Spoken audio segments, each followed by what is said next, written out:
अस्सलाम वालेकुम my YouTube family. आज मैं फिर हाजिर हूँ दास्तान मुल्ला नसरुद्दीन के साथ। देखिए कि आज मुल्ला नसरुद्दीन क्या गुल खिलाते हैं। तो हमारी कहानी कहाँ तक पहुँच गई थी मुल्ला नसरुद्दीन की, ध्यान से सुने। मैं आपका वक्त बर्बाद न करते हुए कहानी स्टार्ट करती हूँ। मैंने कल अपलोड नहीं कर पाई थी किसी वजह से, इसके लिए भी माफ़ी चाहती हूँ। आज मैं आई हूँ। चलिए, हमने कहाँ तक शुरू कर दी थी। हाँ, अमीर का गुस्सा बुलबुले की भांति समाप्त हो गया। वे बोले, ये तुमने पहले क्यों नहीं बताया? इसमें तो कोई हर्ज नहीं है कि तुम्हारे साथ हम भी हरम में चलेंगे। यदि तुम हमारी रखेल का सिर्फ हाथ ही देखोगे तो हमें कोई एतराज़ नहीं होगा। मुल्ला नसरुद्दीन ने सोचा कि यहाँ गुलजान से अकेले में तो मुलाकात संभव ही नहीं, अतः अमीर साथ रहे और उसे मैं दिलासा दे दूं, भला इससे अच्छी बात और क्या होगी। चलिए, अब आगे क्या होता है। प्रतीक्षा की घड़ी जल्दी ही समाप्त हो गई और वह घड़ी आ गई जब मुल्ला नसरुद्दीन को अमीर में के हरम में घुसने का हसीन मौका मिल ही गया। गुलजान को एक नज़र देखने के लिए उसकी आंखें तरस रही थी। हरम के दरवाजे तक आते आते मुल्ला नसरुद्दीन ने रास्ते का पूरा नक्शा अपने दिमाग में बिठा लिया था। पूरे रास्ते में सख्त पहरा था। हिजड़ा उन्हें लेकर एक कमरे में आ गया। कमरे के बीचों बीच एक पर्दा लटका हुआ था। उस बेशकीमती पर्दे के पीछे गुलजान एक नरम बिस्तर पर बैठी थी। झीने पर्दे के पार उदास और गुमसुम सी बैठी गुलजान को मुल्ला नसरुद्दीन साफ देख रहा था। अपनी प्यारी गुलजान को देखकर मुल्ला नसरुद्दीन के सीने में हुक सी उठी और उसका दिल चाह कि पर्दा हटाकर अंदर घुसे और अपनी गुलजान को सीने से लगा ले, मगर चाहकर भी वे ऐसा न कर सका। किसी प्रकार उसने अपने ऊपर काबू पाया और धीरे से गुलजान को पुकारा। गुलजान! उसकी आवाज़ सुनते ही गुलजान के मुख से हैरत व दहशत भरी चीख बोली। मुल्ला नसरुद्दीन को आशंका हुई कि घबराहट में कहीं गुलजान उसे असली नाम से न पुकार बैठे, अतः बड़ी जल्दी से वो बोला, मेरा नाम मौलाना हुसैन है। मैं नया हकीम, नजूमी और आलिम हूँ और अमीर की खिदमत के लिए बगदाद से आया हूँ। तुम समझ रही हो ना गुलजान? मैं बोलते बोलते वह रुका और अमीर की तरफ पलटा। शायद ये मेरी आवाज़ सुनकर डर गई है। हो सकता है कि अमीर आज़म की गैर मौजूदगी में इस हिजड़े ने इसके साथ कोई बदसलूकी की हो। अमीर ने गुस्से में होकर नजरों से हिजड़े को घूरा। हिजड़ा कांपता हुआ जमीन तक झुक गया। दहशत के मारे एक शब्द भी उसके हलक से न फूटा। गुलजान! मुल्ला नसरुद्दीन पुनः बोला। गुलजान से मुखातिब हुआ, तुम्हारे सिर पर मौत का साया मंडरा रहा है, लेकिन विश्वास रखो कि मैं तुम्हें बचा लूँगा। तुम्हें मुझ पर पूरा भरोसा होना चाहिए। मैं हर परेशानी, मुसीबत और रोग पर काबू पा सकता हूँ।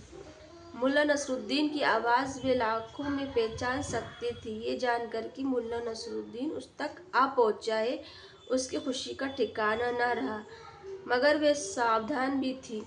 वे जानती थी कि उसकी कोई भी गलत हरकत मुल्ला नसरुद्दीन का सिर कलम करवा सकती है। अतः बड़ी बारीक और धीमी आवाज़ में बोली, मैं आपकी बातें सुन रही हूँ, मैं आपको जानती हूँ तथा आपका विश्वास करती हूँ। ए गुलजान, तुम ज़रा मुझे अपना हाथ दिखाओ ताकि मैं तुम्हारे नाखूनों के रंग से तुम्हारी बीमारी का कारण जान सकूं। धीरे से रेशम का पर्दा हिला और रूई जैसा नाजुक हाथ बाहर आ गया। सिर्फ उसका हाथ दबाकर ही संकेतिश भाषा में भी अपने दिल की बात कह सकता था। जब उसने उसका हाथ दबाया तो धीरे से गुलजान ने भी उसका हाथ दबा दिया। मुल्ला नसरुद्दीन के दिल में हुक सी उठी। वे कोई और भी हरकत कर सकता था यदि अमीर उसके कंधे पर न झुका होता। वे बड़े गौर से एक एक हरकत देख रहा था। मुल्ला नसरुद्दीन को अपने कंधे पर उसके सांस लेने की सरसराहट भी सुनाई दे रही थी। मुल्ला नसरुद्दीन ने उसकी छोटी उंगली पकड़ ली और गौर से उसका नाखून देखने लगा। फिर उसने चिंतित दृष्टि से अमीर की ओर देखा और गुलजान से पूछा, कहाँ दर्द है गुलजान? दिल में एक लंबी सांस लेकर वे बोली, मेरा दिल गम और चाहत से लबरेज है। तुम्हारे गम का कारण क्या है? मैं जिससे मोहब्बत करती हूँ उससे जुदा हूँ। मुल्ला नसरुद्दीन ने अमीर के कान में कहा, ये अमीर आज़म की जुदाई में बीमार है। ये सुनते ही अमीर का चेहरा खिल उठा। गुलजान पुनः बोली, जिसे मैं दिलो जान से चाहती हूँ मुझसे जुदा है। मुझे लगता है कि मेरा प्यार मेरे बिल्कुल करीब है, लेकिन ना तो उसे मैं गले ही लगा सकती हूँ, ना ही प्यार ही कर सकती हूँ। हाय, न जाने वे मुबारक घड़ी कब आएगी जब वे प्यार से मुझे अपने गले से लगाएगा। मुल्ला नसरुद्दीन ने गहरा आश्चर्य जाहिर किया। या अल्लाह, इतने थोड़े समय में ही शहंशाह ने इसके दिल पर कैसा जादू कर दिया है। वल्लाह, मरहबा। ये सुनकर अमीर की खुशी का कोई ठिकाना न रहा। वे एक जगह खड़े नहीं हो पा रहे थे, बल्कि आस्तीन से मुंह छुपाए पागलों की भांति खी करके हंस रहे थे।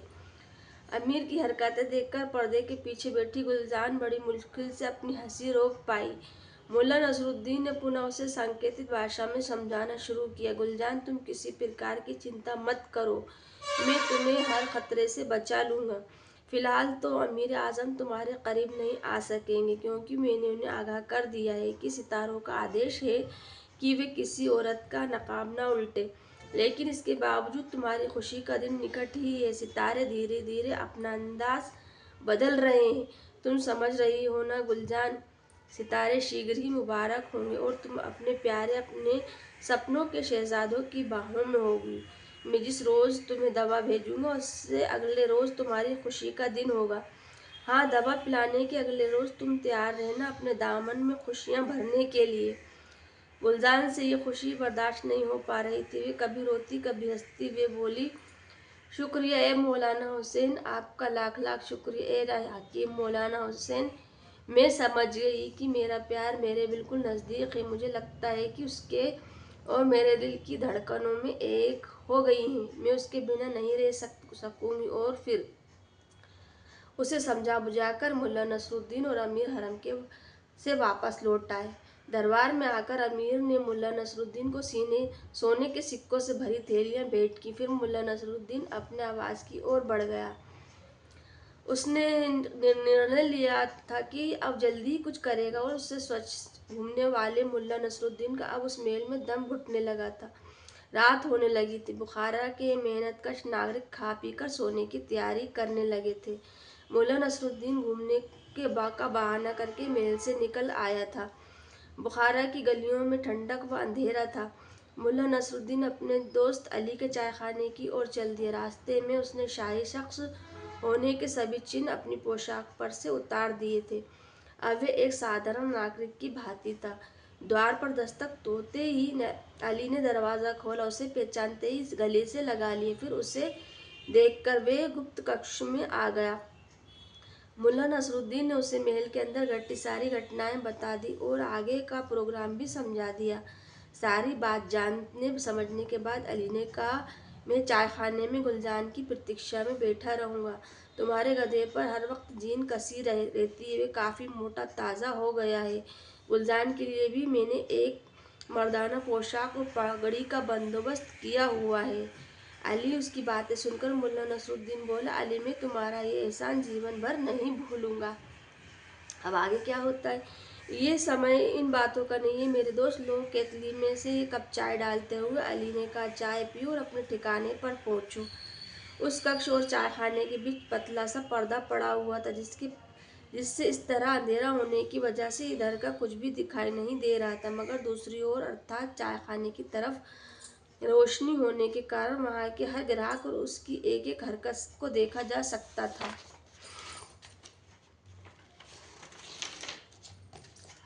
ये दोनों चाय पीने में मशरूफ थे कि तभी चायखाने की तरफ से तेज करो जासूस की आवाज़ सुनाई दी। वे वहां मौजूद लोगों से कह रहा था, दोस्तों, जो आदमी मुल्ला नसरुद्दीन के नाम से यहाँ घूमता था वे नकली था। असली मुल्ला नसरुद्दीन तो मैं हूँ। काफ़ी समय पहले मैंने अपनी भूलों का पश्चाताप कर लिया है। मुझे अपनी नापाक भूलों का एहसास हो चुका है।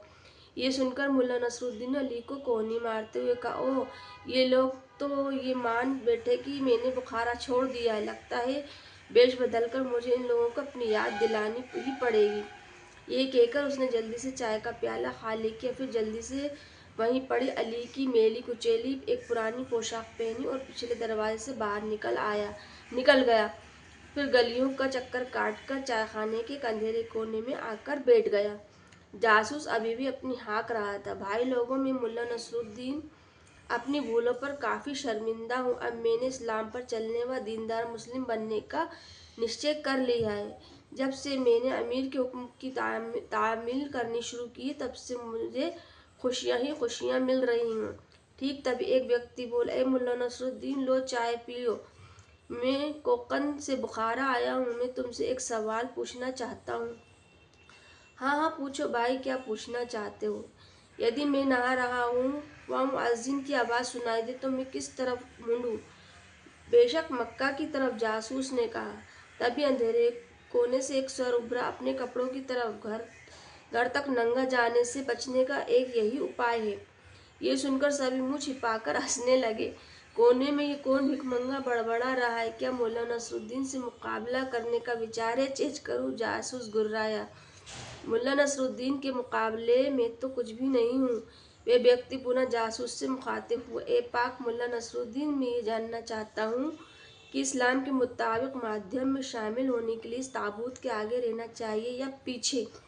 इससे पहले कि जासूस कोई उत्तर दे पाता कि कोने में से पुनः आवाज़ आई, यदि तुम खुद ताबूत में नहीं हो तो आगे रहो या पीछे, इससे कोई फर्क नहीं पड़ता। इस उत्तर पर वो लोग ठहाका लगाकर हंस पड़े।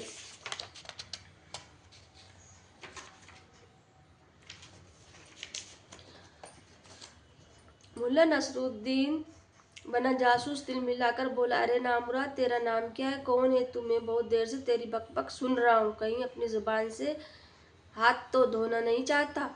फिर भी लोगों की ओर मुखातिब हुआ, मैं चाहूँ तो इसे एक ही जवाब से कुछ कर सकता हूँ, चुप कर सकता हूँ, लेकिन ये वे वक्त नहीं गंभीर बातों पर चर्चा करने का है, किसी मूर्ख की छिटाकशी पर ध्यान देने का नहीं। कहकर वे एक पल को रुका, फिर पुनः बोला, हाँ तो मैं कह रहा था कि अमीर व उसके नुमाइंदों का कहना मानो, तुम्हारे जीवन में खुशहाली छा जाएगी। यदि कोई नकली मुल्ला नसरुद्दीन तुम्हें मिले तो उसे अमीर के सिपाहियों और जासूसों के हवाले कर दो। ये सुनते ही मुल्ला नसरुद्दीन ने अपना नकली वेश उतारा और असली सूरत में सामने आ खड़ा हुआ। उसे देखकर सभी लोग हैरत में पड़ गए। मुल्ला नसरुद्दीन जासूस के सामने आकर दोनों कूल्हों पर हथेलियां जमाकर बोला, तो तुम हो असली मुल्ला नसरुद्दीन? हाँ, मैं ही असली और सच्चा नसरुद्दीन हूँ, बाकी सब नकली हैं। तुम भी नकली हो। जासूस ने अपनी घबराहट को छिपाने की असफल कोशिश की। तभी मुल्ला नसरुद्दीन चिल्लाया, हे नेक मुसलमानों, शुभ काम में देरी कैसी? पकड़ लो इस नकली मुल्ला नसरुद्दीन को। इससे खुद कबूल किया है कि असली मुल्ला नसरुद्दीन है। अमीर के हवाले कर दो इसे, वरना तुम पर इसकी साजिश में शरीक होने का इल्ज़ाम भी लग सकता है। कहते हुए उसने उसकी नकली दाढ़ी उखाड़ ली। सबने पहचान लिया कि वह अमीर का जासूस है। मारो साले को मारो, ये अमीर का जासूस है। और फिर पलक झपकते ही भीड़ उस पर पिल पड़ी। घूंसे, लाते, तमाचे और बेवाव के जूते उसके सिर पर चटकाने लगे। हाय हाय मरा, मुझे छोड़ दो, पिटते पिटते वे बुरी तरह चिल्ला रहा था। माफ़ कर दो, मैं तो आप लोगों से मजाक कर रहा था। मगर लोग ये जानकर और अधिक भड़क उठे कि उन्हें बेवकूफ़ बना रहा था। भीड़ उसे मारती और घसीटती हुई अमीर आज़म के महल की ओर ले जाने लगी। मुल्ला नसरुद्दीन अपना काम करके और अपनी मौलाना वाली पोशाक पहनकर महल की ओर चल दिया।